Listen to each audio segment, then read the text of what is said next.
Okay, are you thinking of waiving your contingencies to win a house?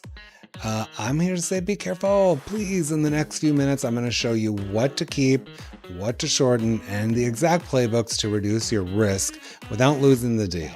Stay to the end for buyer and seller checklists that you can actually use.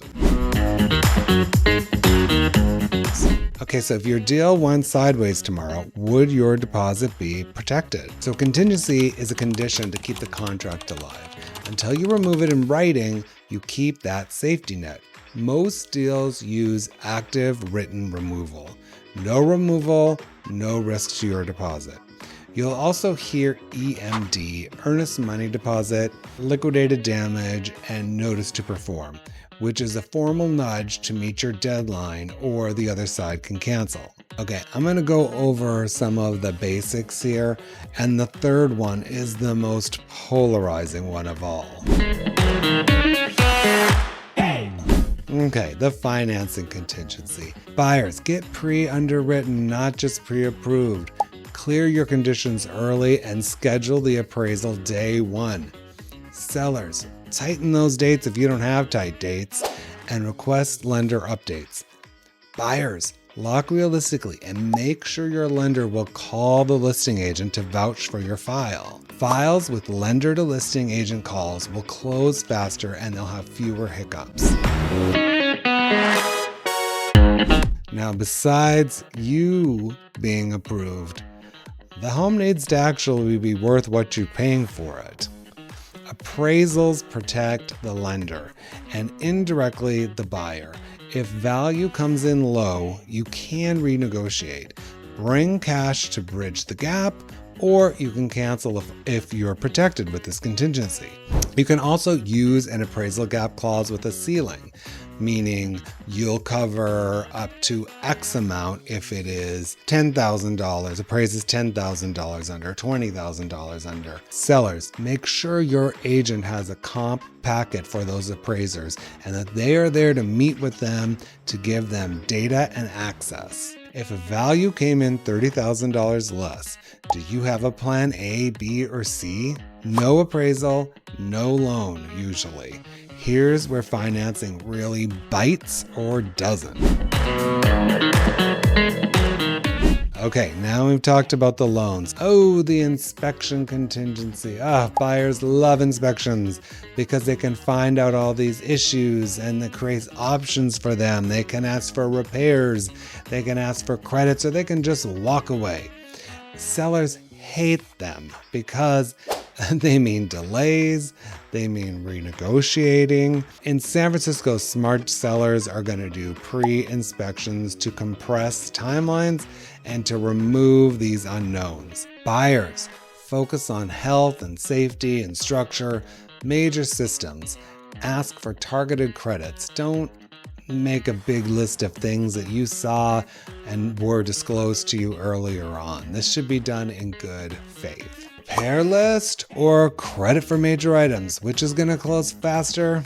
The credit. Which is going to have both parties probably be happier in the end? The credit. Okay, title is the legal chain of ownership.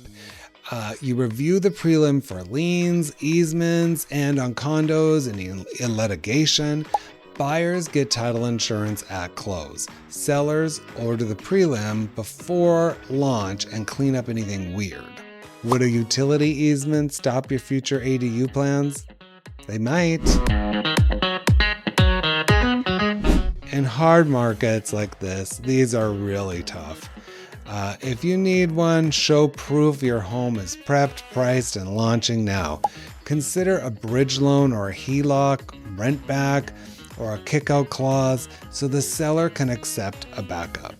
Sellers, if you accept one, keep timelines short and measurable. A house to sell with no plan or a bridge loan and live timeline. One is going to get accepted. Which one? Okay, disclosures are a history book of past problems. So we Ask sellers up front for all of this information.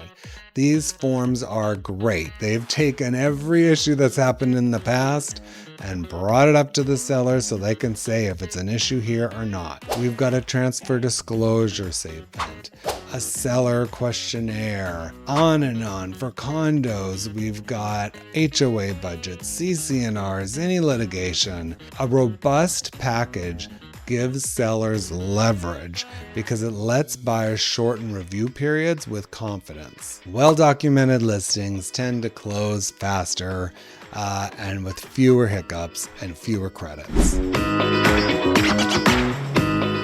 Okay, buyers, keep your inspection if you have to, shorten it. Work with your agent to even book the inspector before you hand in your offer.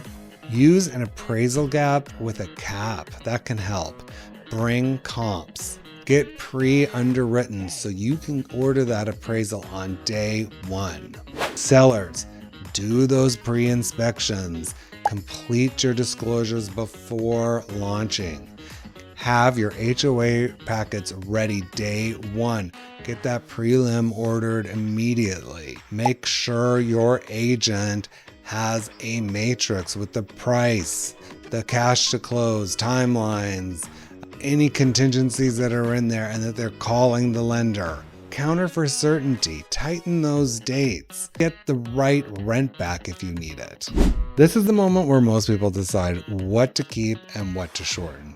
And the wrong call can cost real money. If you're at that decision point, grab 15 minutes with me and we'll map out your risk profile to your market reality. Which two levers, time or money, matter more to you on this deal? Your playbook should reflect that. For San Francisco and for the California contract, these are different forms. They have similar mechanics. The defaults and the timelines are editable and both require written removals. Local custom in San Francisco is strong upfront disclosures, pre-inspection, and even competitive offer buyers do informational walkthroughs. The language changes, the risk math really doesn't. Thank you so much for watching. I'm Clay Jeffrey, and I would love to help you out if you need an agent here in San Francisco. All my information is in my description. Thanks again.